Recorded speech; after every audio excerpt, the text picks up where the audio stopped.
ओम नमः शिवाय। जिस प्रकार इस ब्रह्मांड का ना कोई अंत है और ना ही कोई शुरुआत, उसी प्रकार शिव अनादि है। संपूर्ण ब्रह्मांड शिव के अंदर समाया हुआ है। सोमवार के व्रत 3 प्रकार के होते हैं: साधारण प्रति सोमवार, सौम्य प्रदोष व्रत और 16 सोमवार। तीनों की विधि एक जैसी है। शिव पूजन के पश्चात कथा सुननी चाहिए। आइए सोमवार व्रत कथा सुनते हैं। एक नगर में बहुत धनवान साहूकार रहता था, जिसके घर में धन की कमी नहीं थी, परंतु उसको एक बहुत बड़ा दुख था, उसके कोई पुत्र नहीं था। वह इसी चिंता में दिन रात लगा रहता। वह पुत्र की कामना के लिए प्रत्येक सोमवार को शिव जी का व्रत और पूजन किया करता था तथा सायंकाल को शिव मंदिर में जाकर उनके सामने दीपक जलाया करता था। उनके इस भक्ति भाव को देखकर एक समय माता पार्वती जी ने शिवजी महाराज से कहा कि महाराज, यह साहूकार आपका अनन्य भक्त है और सदैव आपका व्रत और पूजन बड़ी श्रद्धा से करता है। आपको इसकी मनोकामना पूर्ण करनी चाहिए। शिवजी ने कहा, हे पार्वती, यह संसार कर्म क्षेत्र है। जैसे किसान खेत में जैसा बीज बोता है वैसा ही फल काटता है, उसी तरह मनुष्य इस संसार में जैसा कर्म करते हैं वैसा ही फल भोगते हैं। पार्वती जी ने अत्यंत आग्रह से कहा, महाराज, जब यह आपका अनन्य भक्त है और इसको अगर किसी प्रकार का दुख है तो उसको अवश्य दूर करना चाहिए, क्योंकि आप सदैव अपने भक्तों पर दयालु होते हैं और उनके दुखों को दूर करते हैं। यदि आप ऐसा नहीं करेंगे तो मनुष्य आपकी सेवा तथा व्रत क्यों करेंगे? पार्वती जी का ऐसा आग्रह देख शिवजी महाराज कहने लगे, हे पार्वती, इसके कोई पुत्र नहीं है, इसी चिंता में यह अति दुखी रहता है। इसके भाग्य में पुत्र न होने पर भी मैं इसको पुत्र की प्राप्ति का वर देता हूँ, परंतु यह पुत्र केवल 12 वर्ष तक जीवित रहेगा। इसके पश्चात वह मृत्यु को प्राप्त हो जाएगा। इससे अधिक मैं और कुछ इसके लिए नहीं कर सकता। यह सब बातें साहूकार सुन रहा था। इससे उसको न तो कोई प्रसन्नता हुई न ही कुछ दुख हुआ। वह पहले जैसा ही शिवजी महाराज का व्रत और पूजन करता रहा।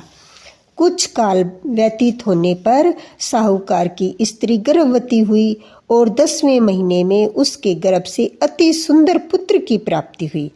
साहूकार के घर में खूब खुशियां मनाई गई, परंतु साहूकार ने उसकी केवल 12 वर्ष की आयु जानकर अधिक प्रसन्नता प्रकट नहीं की और न ही किसी को यह भेद बताया। जब वह बालक 11 वर्ष का हो गया तो उस बालक की माता ने उसके पिता से विवाह के लिए कहा, तो साहूकार कहने लगा, अभी मैं इसका विवाह नहीं करूँगा, अपने पुत्र को काशी जी पढ़ने के लिए भेजूंगा। फिर साहूकार ने अपने साले अर्थात बालक के मामा को बुलाकर उसको बहुत सा धन देकर कहा, तुम इस बालक को काशी जी पढ़ने के लिए ले जाओ और रास्ते में जिस स्थान पर भी जाओ यज्ञ तथा ब्राह्मणों को भोजन कराते जाओ। वह दोनों मामा भांजे यज्ञ करते और ब्राह्मण को भोजन कराते जा रहे थे। रास्ते में उनको एक शहर पड़ा। उस शहर में राजा की कन्या का विवाह था और दूसरे राजा का लड़का जो विवाह करने के लिए बारात लेकर आया था वह एक आंख से काना था। उसके पिता को इस बात की बड़ी चिंता थी कि कहीं वर को देखकर कन्या के माता पिता विवाह में किसी प्रकार की अड़चन न पैदा कर दें। इस कारण जब उसने अति सुंदर सेठ के लड़के को देखा तो मन में विचार किया कि क्यों न दरवाजे के समय इस लड़के से वर का काम चलाया जाए। ऐसा विचार कर वर के पिता ने उस लड़के और मामा से बात की। वे राजी हो गए। फिर उस लड़के को वर के कपड़े पहनाकर घोड़ी पर चढ़ा दरवाजे पर ले गए और सब कार्य प्रसन्नता से पूर्ण हो गए। फिर वर के पिता ने सोचा कि यदि विवाह कार्य भी इसी लड़के से करा लिया जाए तो क्या बुराई है। ऐसा विचार कर लड़के और उसके मामा से कहा, यदि आप फेरों का और कन्यादान के काम भी करा दे तो आपकी बड़ी कृपा होगी और मैं इसके बदले में आपको बहुत सा धन दूंगा। तो उन्होंने स्वीकार कर लिया और विवाह कार्य भी बहुत अच्छी तरह से संपन्न हो गया। परंतु जिस समय लड़का जाने लगा तो उसने राजकुमारी की चुंदड़ी के पल्ले पर लिख दिया कि तेरा विवाह तो मेरे साथ हुआ है, परंतु जिस राजकुमार के साथ तुमको भेजेंगे वह एक आंख से काना है और मैं काशी जी पढ़ने जा रहा हूँ।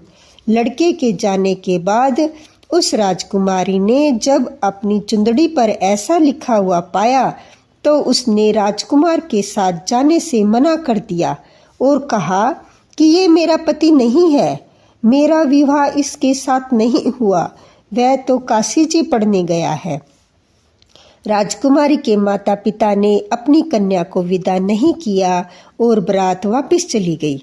उधर सेठ का लड़का और उसका मामा काशी जी जा पहुँचे।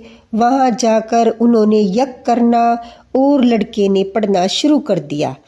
जब लड़के की आयु 12 वर्ष की हो गई, उस दिन उन्होंने यज्ञ रच रखा था कि लड़के ने अपने मामा से कहा, मामा जी आज मेरी तबीयत कुछ ठीक नहीं है। मामा ने कहा, अंदर जाकर सो जाओ। लड़का अंदर जाकर सो गया और थोड़ी देर में उसके प्राण निकल गए।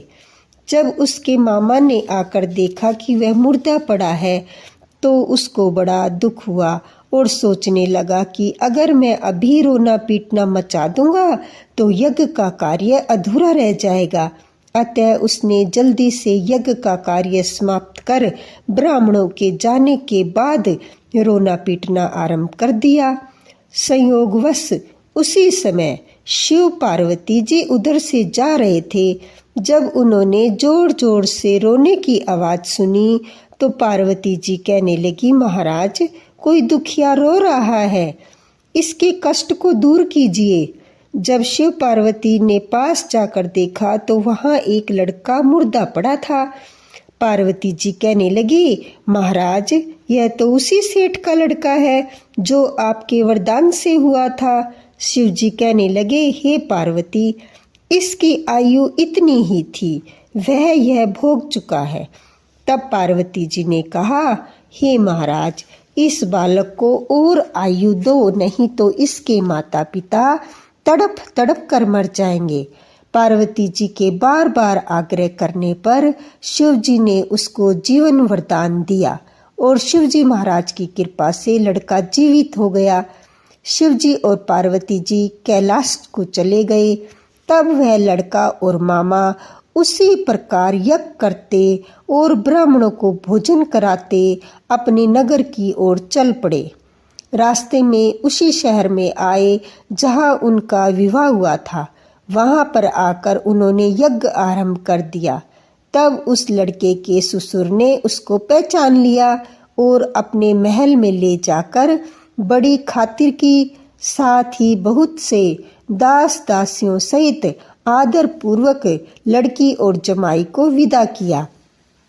जब वह अपने शहर के निकट आए तो मामा ने कहा कि मैं पहले तुम्हारे घर जाकर खबर कराता हूँ। जब उस लड़के का मामा घर पहुंचा तो लड़के के माता पिता घर की छत पर बैठे थे और ये प्रण कर रखा था, यदि हमारा पुत्र सकुशल लौट आया तो हम राज्य खुशी नीचे आ जाएंगे, नहीं तो छत से गिरकर प्राण खो देंगे। इतने में उस लड़के के मामा ने आकर यह समाचार दिया कि आपका पुत्र आ गया है, तो उनको विश्वास नहीं आया। तब उसके मामा ने शपथ पूर्वक कहा कि आपका पुत्र अपनी स्त्री के साथ बहुत सारा धन लेकर आया है। तो सेठ ने आनंद के साथ उनका स्वागत किया और बड़ी प्रसन्नता के साथ रहने लगे। इस प्रकार से जो कोई भी सोमवार के व्रत को धारण करता है अथवा कथा को पढ़ता या सुनता है उसकी समस्त मनोकामनाएं पूर्ण होती हैं। बोलो शिव भगवान और पार्वती माता की जय। आइए अब शिव पार्वती जी की आरती करते हैं। जय शिव ओंकारा, हर जय शिव ओंकारा। बेरे माँ विष्णु सदा शिव, बेरे माँ विष्णु सदा शिव। अर्धांगी धारा, ओम जय शिव ओंकारा। एकानन चतुरानन पंचानन राजे, शिव पंचानन राजे। हंसासन गरुणासन, हंसासन गरुणासन।